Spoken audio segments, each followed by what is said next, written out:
சின்ன மருமகள் தொடர வீட்டுக்குள்ள ராசாங்கம் பேசிக்கின்னு இருக்கிறாரு எல்லாருக்கிட்டையும். அப்ப கருப்பு வேகமா வந்து உங்களை பார்க்க பத்திரிக்கைக்காரங்க நிறைய பேர் வந்திருக்கிறதா சொல்றாரு.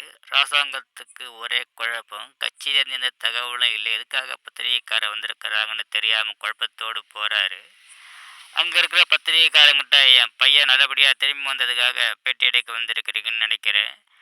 என் பையன் காட்டுலேருந்து நல்லபடியாக திரும்பி வர வேண்டிக்கிட்ட அவங்க எல்லாருக்கும் நன்றின்னு சொல்கிறாரு. பத்திரிக்கைக்காரங்களும் உங்கள் பையன் நல்லபடியாக திரும்பி வந்ததுக்கு நன்றி.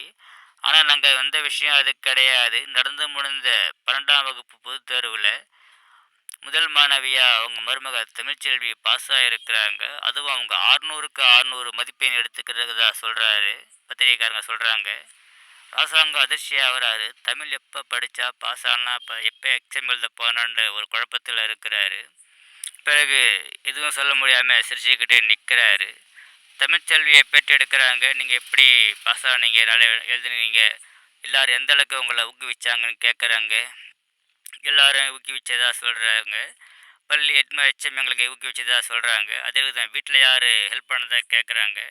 எல்லாரும் தான் ஊக்குவிச்சாங்க அப்படின்னு தமிழ்ச்செல்வி மறுபடியும் பதில் சொல்கிறாங்க. பாட்டிக்கும் சேதுவுக்கும் வயிற்றுல புளிய கரைக்குது, என்ன நடக்க போகுது என்னண்டு. பத்திரிக்காரங்கிட்ட என்னவா ஆகணும்னு ஆசைப்படுறீங்கன்னு கேட்குறாங்க. நான் டாக்டர் ஆகணும், மருத்துவர் ஆகணும்னு ஆசைப்பட்றேன்னு தமிழ் சொல்கிறாங்க. வாழ்த்துக்கள் சொல்கிறாங்க. அப்புறம் ராசாங்கத்திட்ட கேட்குறாங்க, உங்கள் மருமக படிக்கிறதுக்கு உதவி பண்ணுவீங்களான்னு. வேறு வழி இல்லாமல் பத்திரிக்காரர்கள் மத்தியில் தலையாட்டுறாரு. பிறகு போன உடனே வேகமாக உள்ளே போகிறாரு. உள்ளே வர சொல்லுன்னு சொல்லிட்டு உள்ளே போகிறாரு.